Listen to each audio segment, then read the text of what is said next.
Welcome back, sewing friends, to Creating Hanley. I am the Hanley of Creating Hanley, and we are here today really quickly to quilt a sandwich. I am bringing back this star block from January of 2023, and we are putting this together. So I already kind of quilted the top, but I didn't put a back to it, so I want to complete the whole sandwich. Uh-oh, not again. Oh, here's a kitty. She says hi.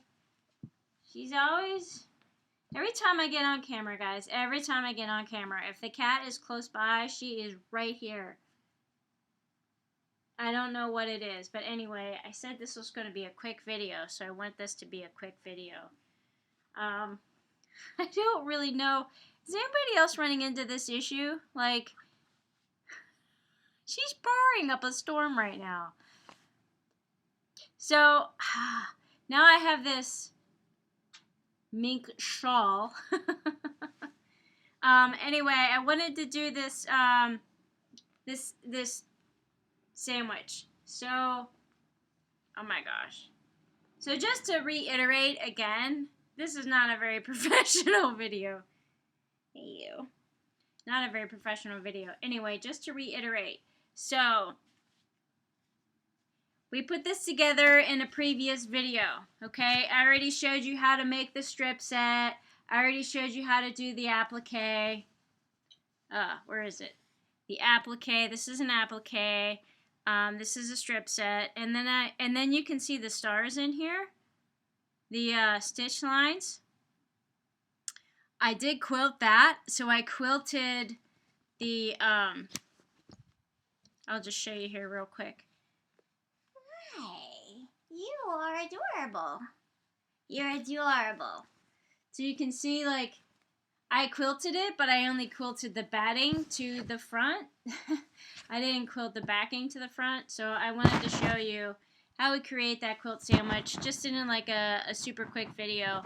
So we take our front, we take our, quilt block, and then we put our backing. Now, this is only for Quilt As You Go, because only Quilt As You Go do you do one block at a time.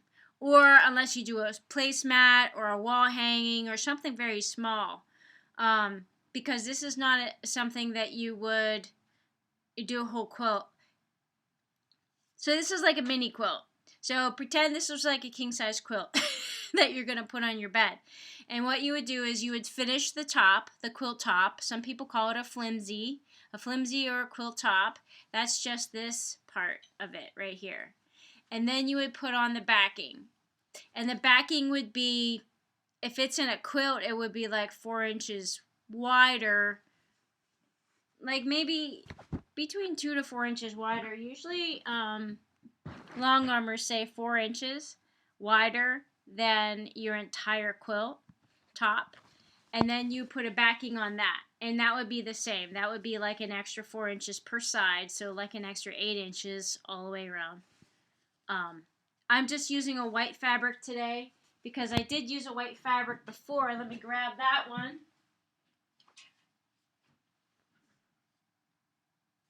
So same project, different shooting star type.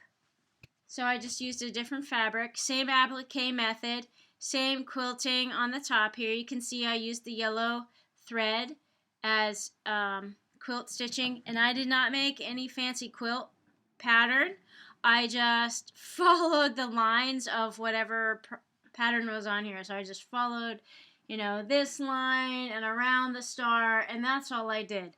I kept it super simple. And then you can see that on the back. So because it's white, you can see, well, actually you can see through to the front fabric, but you can see exactly where I made those stitch lines, those quilt lines, and you can tell that I used a tight zigzag here to applique, and then I did not have to really applique. Well, I think I did applique this. I stuck this on, and then I just like traced that shooting star tail. So we're going to do something similar to that on this, and I'm going to show you how to do it. If I didn't show you on that one, we're going to do that right now.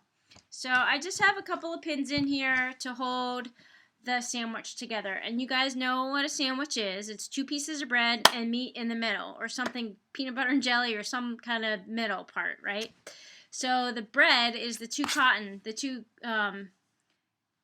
quilt fabric, 2 cotton quilt fabric, you know, the quilt on the top, the flimsy on the top, and then a quilt cotton on the back. And just the batting can vary. I'm just using a 100% natural cotton batting, but you can use polyester, like you can use whatever you want. So that's what I'm using. So we're just gonna flip this camera right down and take it to the machine and make sure that I, cover enough area on here so that when I put it in a quilt, it doesn't come apart. Basically what you want to do, basically what the quilting is for, is to keep all these little pieces on the top in place, and so that when you wash it, the batting doesn't come apart and bunch up. So you want to keep your, I forget what the measurement is. I think no more than 3 inches apart. And even this, I think I want to quilt in the center of this somehow just to keep that batting down. So when I run it through the wash, it doesn't, tear in the center and bunch up. So that's a problem. When you want to have a nice, comfy quilt, and then there's like pucker, well, it may pucker. That's kind of, it's called crinkle. When your quilt crinkles like that, when it puckers, that's kind of normal. But you don't want the batting on the inside to get all balled up. That's probably uncomfortable and maybe unsightly. Okay, especially after you spent so much time, putting your quilt together, getting the fabric, buying the fabric, putting all the time into cutting it and piecing it and sewing it and, putting everything together. It's a lot of time and it's a lot of effort. So, after a couple washes, you don't want it all destroyed, right? Then it ends up as a dog quilt and you're like, why'd I even bother? Anyway, let's get to it, guys. This is not very quick with me chattering around so much. So let's go. Okay, so I'm just going to follow along here. And I have some pins in, and as you go, you just want to take those pins out. So I already have some sewn lines here. I'm just going to follow along on those too. So let's see. I might just do like a double stitch really close. And you want to start off of your fabric.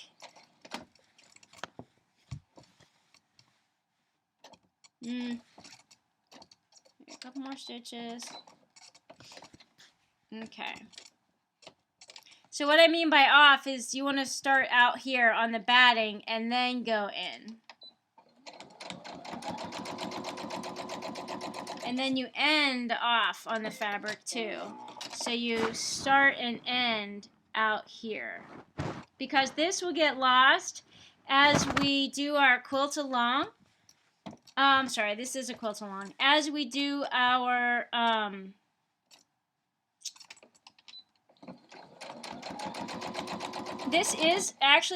this is Quilt As You Go right here. But we're going to do some sashing later, or we're going to put all these blocks together later at the end of the year. And so we don't need to square this up now, but we just want to make sure that the thread stays in place and doesn't fray and fall apart by the time the end of the year comes together. Comes?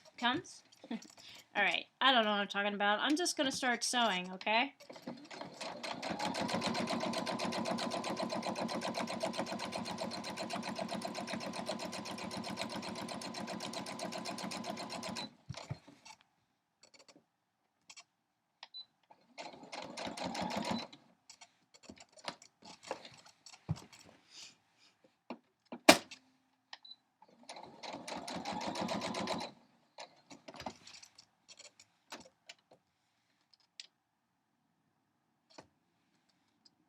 Oh,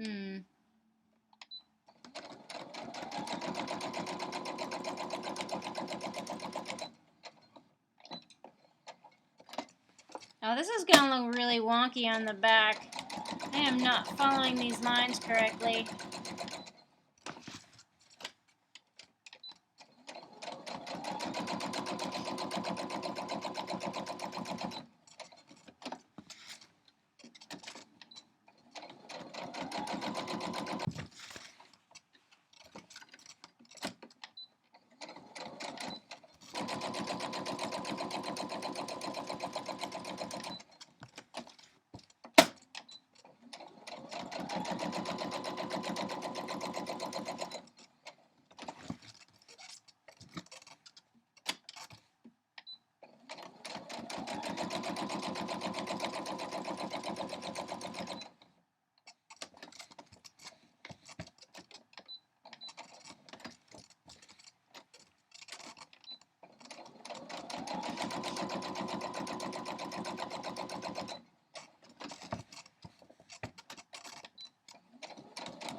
And so you can see how I did that here on the front and then on the back.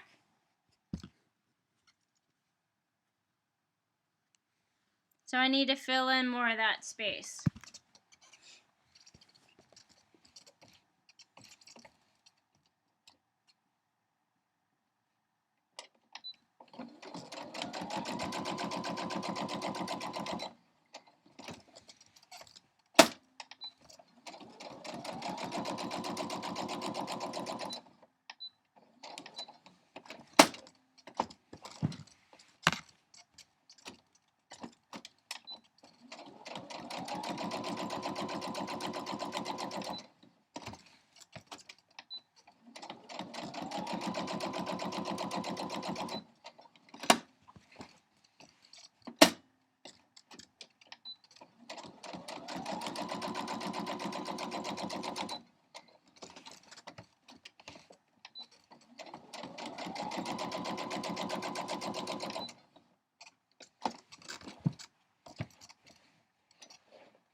Okay, and I do not double stitch, or I do not back stitch. So you can see what's been going on here, right? And then you can see the pattern on the back. How that was created, and that's created. Okay, so that's it in a nutshell, guys. So this block, pretty much done. I might finish up the next corner, this little star, somewhere on here, just to make sure all the white space is filled in, or as much white space as I want filled in. And then I call it done. And then I do not square this up because we're going to wait until the end of the year when we have all our blocks built, and then we just, you know, put them all together at the same time. So no need to square that up. So I just wanted to show you how that was done. And thank you for sewing along on our quilt along for 2023. I know a couple of these videos I've been saying 2022. It is not the case. That is incorrect. It's 2023. Our Sew a Year Full of Stars, Quilt Along, Quilt As You Go, Star Block of the Month. We got lots more coming up, guys. I appreciate you taking the time today. And Sabrina says hello, too. That's it for now. Shooting stars at you. Bye. Thanks for playing along. Thanks for sharing and subscribing and telling your friends about my crazy hair. Love y'all. Bye.